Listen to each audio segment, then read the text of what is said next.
انڈا تازہ ہو یا غیر تازہ ہو، جب کہ اس پر نجاست ظاہری نہ لگی ہو تو وہ پاک ہے۔ حرام پرندوں کی بیٹھ اور حلال جانوروں کا پیشاب نجاست خفیفہ ہے۔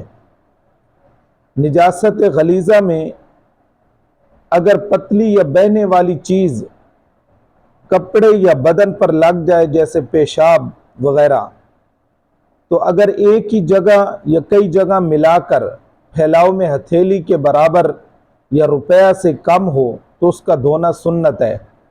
روپیہ کے برابر ہو تو اس کا دھونا واجب ہے، اور اگر روپے سے زیادہ ہو تو پھر اس کا دھونا فرض ہے۔